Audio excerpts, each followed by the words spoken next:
अल्लाह ही अल्लाह किया करो, दुख न किसी को दिया करो, जो दुनिया का मालिक है नाम उसी का लिया करो। सनशाइन हर्बल मायूस शादीशुदा मर्दों के लिए जड़ी बूटियों से तैयार करदा असरदार दवा। इसके अलावा वजन बढ़ाने और मोटापा कम करने के लिए लाजवाब दवाएं इंडिया में कहीं भी हासिल करने के लिए अभी कॉल करें।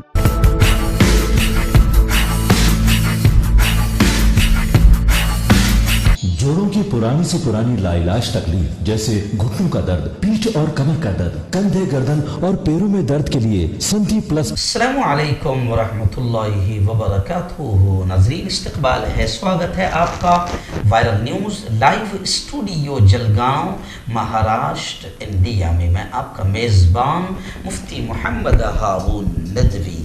आइए प्यारे मुल्क भारत की बहुत ही ख़ास बड़ी 10 अहम खबरों पर नज़र डालते हैं। लेकिन सबसे पहले मैं अपील करूंगा, जो साथी नए हैं और अभी तक इस बेबाक सच्चे चैनल से जुड़े नहीं हैं, अगर आप चाहते हो कि आपको मुल्क भारत की और पूरी दुनिया की सही और सच्ची खबरें देखने और सुनने को मिले, तो आप इस चैनल से जुड़ जाइए। सब्सक्राइब कर लीजिए इस चैनल को, बेल आइकॉन घंटी के बटन को भी दबा दीजिए, ताकि हमारी हर वीडियो, हर खबर आपको आपके मोबाइल पर मिल सके। और हाँ नाज़रीन, हम हर रोज़ एक अपील करते हैं कि प्लीज़, एक प्राइवेट चैनल है और चैनल चलाने के लिए पूरी एक टीम काम करती है, बड़ा रुपया पैसा खर्च होता है। अगर आप चाहते हो कि ऐसे चैनल जो जुल्म और जालिमों के ख़िलाफ़ बेबाक अंदाज में बोल रहे हैं, अगर आप चाहते हो कि ऐसे चैनल मजबूत हो, बाकी रहे, आगे बढ़ें, तो प्लीज़ आप चैनल की फाइनेंशियल हेल्प, माली ताआवुन, माली मदद ज़रूर करें। स्क्रीन पर हमारे चैनल का बैंक अकाउंट नंबर भी दिया जाता है, और अगर आप ऑनलाइन पैसा भेजकर मदद करना चाहते हैं तो गूगल पे, फ़ोन पे और पेटीएम, तीनों का एक ही नंबर है 9923223361। अल्लाह ने जो भी आपको ताकत दी है, उस एतबार से हर दिन या हफ्ते या महीने में एक बार ही सही 200, 500, 1000 रुपये पाबंदी से आप चैनल को भेजिए और चैनल को मजबूत कीजिए। नाज़रीन, पहली बड़ी अफसोसनाक खबर कर्नाटक से आ रही है। जी हाँ, मैं आपको बता रहा हूँ कि लगातार कर्नाटक से नीच नाटक शुरू है। कर्नाटक से नीच नाटक शुरू है। हिजाब का मुद्दा चला, फिर वहाँ से हलाल का मुद्दा आ गया, और अब मसाजिद में लाउड स्पीकर का मुद्दा आ गया। तो अब लगातार मुसलमानों के ख़िलाफ़ कर्नाटक में नीच नाटक, नीच हरकत शुरू है। और वहाँ आप जानते हैं किसकी हुकूमत है। जी हाँ, जहाँ बीजेपी की हुकूमत है, वहाँ लोग कह रहे हैं कि बिल्कुल लगातार वहाँ पर शरपसंदों के और आतंकियों के हौसले बुलंद हो रहे हैं। अब कर्नाटक में अजान के वक़्त भी शरारत हो रही है, और अजान के वक़्त ज़ोर से ओम नमः शिवाय और जय श्री राम और भजन गाए जाने का ऐलान किया गया। कर्नाटक में हिजाब और हलाल गोश्त के बाद अब मस्जिदों में लाउड स्पीकर को लेकर भी विवाद खड़ा हो गया है। कर्नाटक के रायचूर में मस्जिद के बिल्कुल सामने डीजे पर डांस किया जा रहा है, फिरका वाराना माहौल हो गया है। 40 अफराद पर मुकदमा दर्ज किया गया है। मैं आपको बता दूं कि रमज़ान के मुबारक महीने में इस तरह की हरकतों से अमन और शांति को ख़तरा हो सकता है। हिंदुत्ववादी कारकुन भरत शेट्टी ने बताया कि हमने 5 बजे सुबह अजान के वक्त पूरी रियासत में ओम नमः शिवाय और जय श्री राम और भजनों को ब्रॉडकास्ट करने का सिलसिला शुरू किया है। देखना यह है कि वाकईतन हुकूमत बदमाश नहीं है, तो इन आतंकवादियों पर बाकायदा FIR दर्ज करके इनको धड़ाधड़ जेल के सलाखों में डालेगी, तो समझ में आएगा कि हुकूमत अमन चाहती है। और अगर इनको बख्शा जाएगा तो यूँ समझिए कि हुकूमत खुद चाहती है। आइए नाज़रीन, दूसरी बड़ी खबर इस वक्त दिल्ली से आ रही है। जी हाँ, दिल्ली में 2 दिन पहले मुल्क के बड़े आतंकवादी यति नरसिंहन स्वामी ने फिर जहर उगला। जी हाँ, दहशतगर्दी के बोल बोले, मुसलमानों के कत्लेआम की और हथियार उठाने की अपील की। अब खबर आ रही है कि यति नरसिंहन के खिलाफ FIR दर्ज की गई है और सोशल मीडिया पर भी नज़र रखी जा रही है। दिल्ली पुलिस ने बगैर इजाज़त महापंचायत करने और हिंदुओं को मुसलमानों के खिलाफ हथियार उठाने पर उकसाने का नोटिस लिया। इस सिलसिले में अब अफवाह फैलाने वालों पर भी शिकंजा कसा जाएगा। सोशल मीडिया एरिया पर भी नजर रखी जा रही है। वहीं पर अभी तक कोई गिरफ्तारी अमल में नहीं आई है, तहकीकात शुरू है। वहीं पर मैं आपको बता दूं कि सुरेश चौहान नाम का एक आदमी जो बिल्कुल शैतानी हरकत करता है, उस पर भी बाकायदा इल्ज़ाम लगा है। और यही खबर ये भी है कि पत्रकारों को, जर्नलिस्ट और सहाफ़ियों को मारने पीटने के मामले पर भी केस दर्ज किया गया है।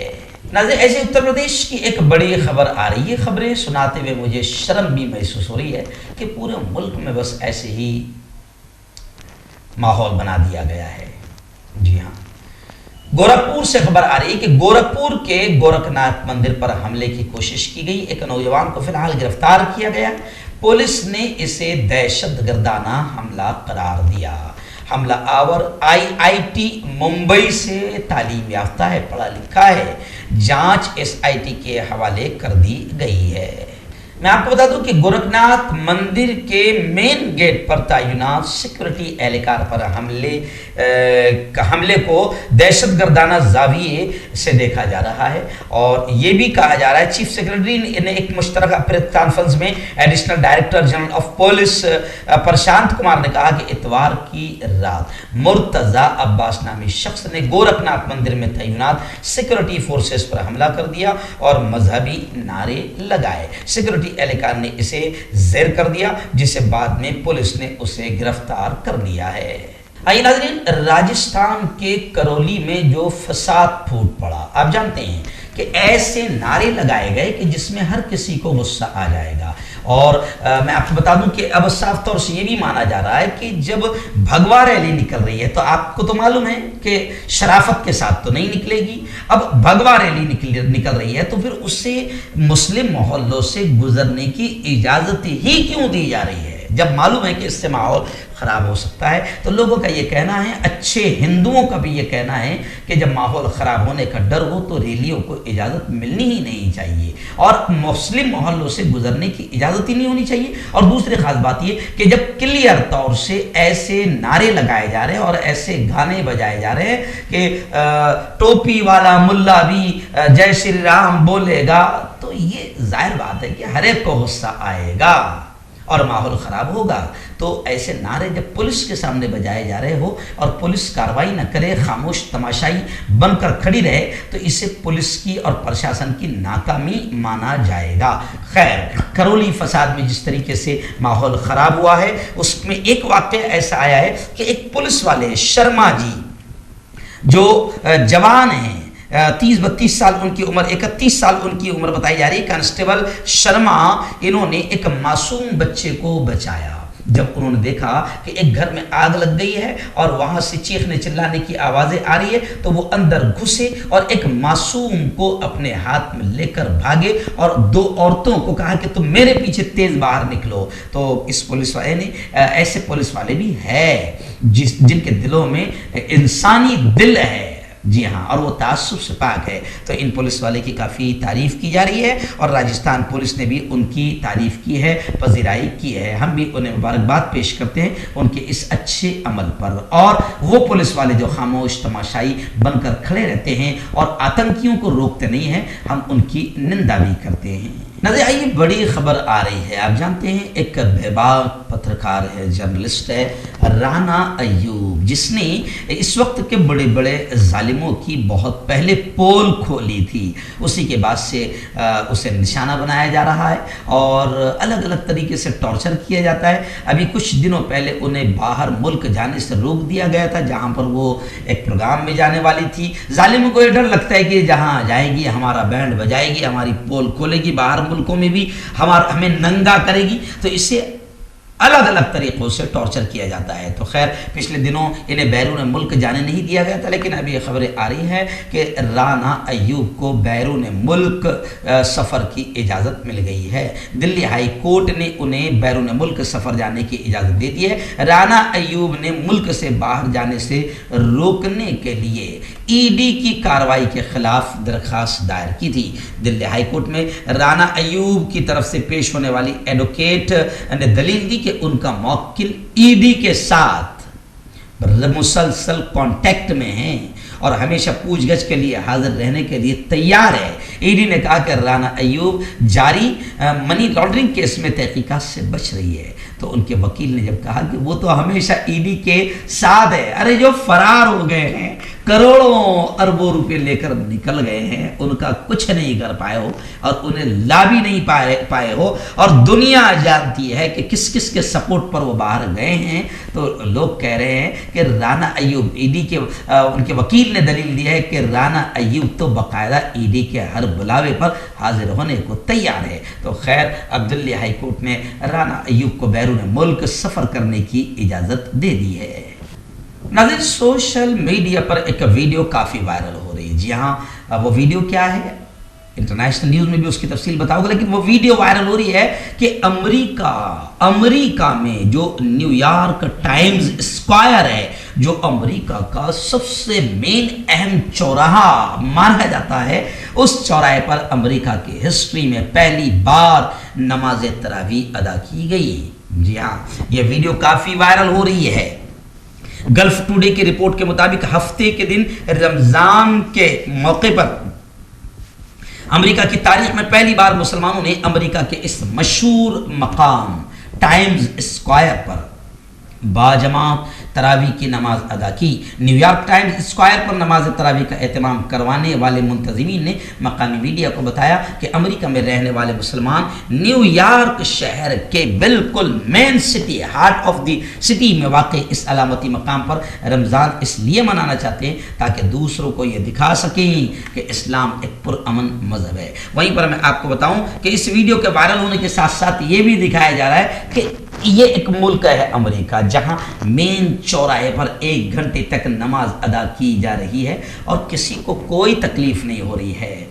और हमारे इस प्यारे मुल्क में जहां से जमहूरियत चली, यूं समझिए कि जहां से अमन और शांति का पैगाम पूरी दुनिया में गया, लेकिन आज घटिया नीच कुर्सी हासिल करने के लिए यहाँ पर घटिया और नीच हरकतें की जा रही है। और यहाँ पर अब मस्जिदों से होने वाली अजान पर भी चंद लोगों को तकलीफ हो रही है। और वहाँ अमेरिका में मेन चौराहे पर सैकड़ों हजार लोग नमाज अदा कर रहे हैं और किसी को कोई तकलीफ नहीं हो रही है। तो यहाँ के नफरती चिंटुओं ने सबक सीखना चाहिए। आइए नाज़रीन, रियासत महाराष्ट्र की बड़ी खबर आ रही है। यहाँ खबर कुछ इस तरीके से कि महाराष्ट्र काबीना में बड़ा रद्दो बदल होने के इम्कानात नज़र आ रहे हैं। वज़ीर आला सीएम उद्धव जी ठाकरे, ऐसे ही एनसीपी के सुप्रीमो शरद पवार और कांग्रेस के लीडरान नानाजी पटोले, इनके दरमियान अहम मीटिंग हुई है। महाराष्ट्र में महाविकास अघाड़ी की हुकूमत को बने 2.5 साल गुजर चुके हैं, बड़े इत्मीनान से चल रही है, मगर ये देखा नहीं जा रहा है। और महाराष्ट्र में बाकायदा नफरती चिंटुओं को खड़ा करके महाराष्ट्र में भी बीजेपी माहौल खराब कर रही है, ऐसा महाविकास अघाड़ी का इल्जाम है। नफरती चिंटुओं को बीजेपी इस्तेमाल कर रही है और जैसे कर्नाटक वगैरह, यूपी वगैरह में माहौल है, वैसे महाराष्ट्र में बनाने की कोशिश की जा रही है। हालांकि महाविकास अघाड़ी बिल्कुल दबंग अंदाज में बीजेपी के नफरती चिंटुओं का जवाब हर तरह से दे रही है। लेकिन खैर, अभी यह खबर है कि महाराष्ट्र काबीना में बड़ा रद्दो बदल हो सकता है। महाविकास अघाड़ी के लीडरान की अहम मीटिंग हुई है और क्या क्या तब्दीली होगी। जी हाँ, काबीना में क्या क्या रद्दो बदल होगा बड़ा, इसकी मीटिंग होगी, ऐसी खबरें हैं। आइए नाज़रीन, ऐसी ही दूसरी बड़ी खबर है। जी हाँ, आप जानते हैं कि 3 दिन पहले बाकायदा गुड़ी पाड़वा के मौके पर बिल्कुल ख़त्म हो चुके हुए लीडर भी नहीं कह सकते क्योंकि ख़त्म हो चुके हुए राज ठाकरे ने मुसलमानों के खिलाफ बयान देकर, अजान के खिलाफ बयान देकर थोड़ी सी हल्की सी शोहरत हासिल की है। क्योंकि अभी तो प्रॉब्लम ऐसा है कि जिसको भी शोहरत हासिल करना है वो मुसलमान के खिलाफ बोले, मुस्लिम मुस्लिम मुस्लिम मुस्लिम, बस। तो अब आप अंदाजा लगाएं, मुसलमान बड़ा है कि वो बड़ा है? अरे मुसलमान इतना बड़ा है कि मुसलमान के खिलाफ बोलने से लोग बड़े होते हैं, लोगों को शोहरत मिलती है। तो खैर, राज ठाकरे ने अजान के खिलाफ बयान दिया था।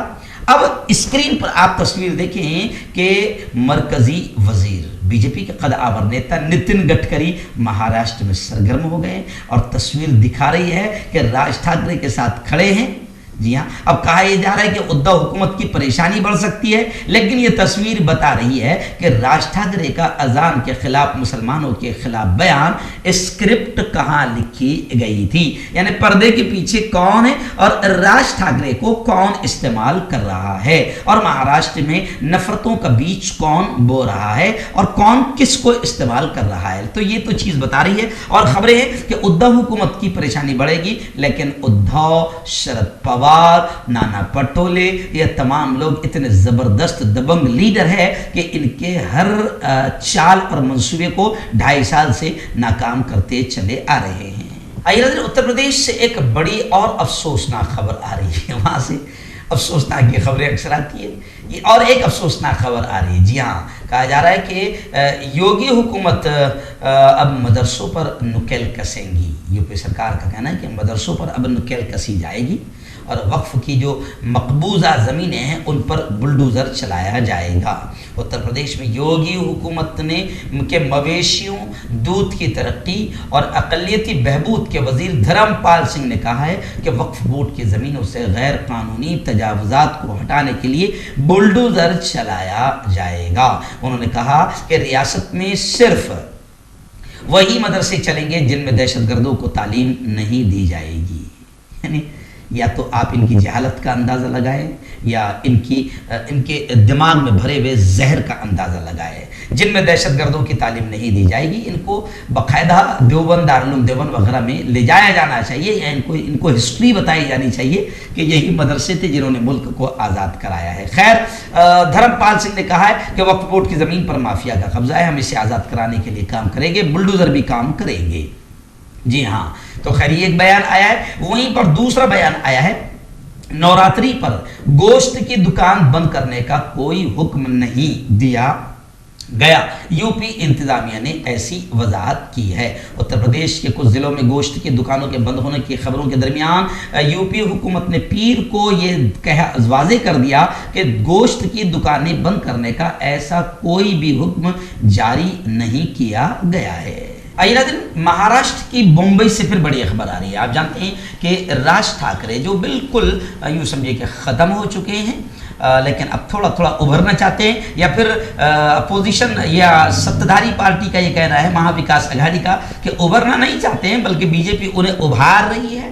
और नितिन गडकरी जी की तस्वीर आपने देखा होगा मुलाकात की, इससे लग रहा है कि स्क्रिप्ट कहाँ से लिखी जा रही है। तो अब राज ठाकरे ने जो बिल्कुल घटिया किस्म का बयान दिया है अजान के खिलाफ और माहौल को ख़राब करने की कोशिश की, अब खबरें आ रही है कि राज ठाकरे की पार्टी से मुस्लिम कार्यकर्ता और पदाधिकारी इस्तीफा दे रहे हैं। मनसे को बताया जा रहा है कि इलेक्शन से पहले बड़ा धचका लगा है। मसाजिद के सामने हनुमान चालीसा पढ़ने के मामले को लेकर मुस्लिम कार्यकर्ता इस्तीफा दे रहे हैं और अब सोशल मीडिया पर भी लोग शर्म दिला रहे हैं उन मुस्लिम पदाधिकारियों को जो ऐसे शख्स की पार्टी में काम कर रहे हैं जो खुला इस्लाम और मुस्लिम दुश्मन नजर आ रहा है। तो अब सोशल मीडिया पर लोग कह रहे हैं कि हर तरफ, चाहे वो जलगांव हो या जलगांव से लेकर पूरा महाराष्ट्र हो, हर तरफ जिन मुसलमानों में थोड़ी भी लाज और शर्म होगी वो राज ठाकरे की पार्टी में बिल्कुल भी नहीं रहेंगे और राज ठाकरे की पार्टी से बाकायदा इस्तीफे का सिलसिला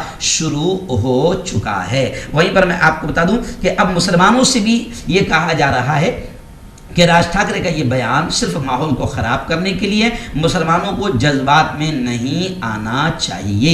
मजहबी तशद्दुद को हवा देकर अपनी नाकाम सियासत को चमकाने की नाकाम कोशिश कर रहा है राज ठाकरे, ऐसा उलमा ने भी बयान दिया है। वहीं पर बाकायदा अब्दुल बारी खान जो यूँ समझिए कि बहुजन अगाड़ी और मुस्लिम अगाड़ी के वंचित बहुजन अगाड़ी के कदावर नेता है, अब्दुल बारी खान ने कहा है कि अजान लाउड स्पीकर पर मामला बीजेपी और मनसे की मिली जुली शरारत है। मुसलमान मुश्तइल न हो, गुस्सा न हो और भड़क कर या मुश्तइल होकर रोड पर न आए, ये लोग यही चाह रहे हैं महाराष्ट्र के माहौल को खराब करना। क्यों होता है जोड़ों में दर्द, क्यों रहती है जोड़ों में जकड़न, क्यों हो जाती है जोड़ों में सूजन, क्यों बन जाती है जोड़ों में गांठ, क्यों थम सी जाती है जिंदगी। जोड़ों की पुरानी से पुरानी लाइलाज तकलीफ जैसे घुटनों का दर्द, पीठ और कमर का दर्द, कंधे, गर्दन और पैरों में दर्द के लिए संधि प्लस प्लस एक संजीवनी बूटी की तरह है, या यूं कहे कि एक स्थायी इलाज साबित हो चुका है। लाखों लोग इसे अपना चुके हैं और दर्द पर विजय प्राप्त कर चुके हैं। जब हम नियमित रूप से संधि प्लस प्लस से मालिश करते हैं तो त्वचा इसे तुरंत ऑब्जर्व करके जोड़ों के सूक्ष्मतम अवस्था में पहुंचा देती है, जिससे जोड़ों में ब्लड का सर्कुलेशन बढ़ जाता है और जोड़ों के मांसपेशियों में मजबूती आती है। आंतरिक सूजन समाप्त हो जाती है, जिससे दर्द में आराम तो मिलता ही है, साथ ही साथ जोड़ों में नई शक्ति भी आती है। हमारे ये प्रोडक्ट ना कि किसी बाजार में मिलता है और ना ही मेडिकल शॉप पे, इसलिए इसे पाने के लिए अभी स्क्रीन के नंबरों पे कॉल करें और ऑर्डर करें।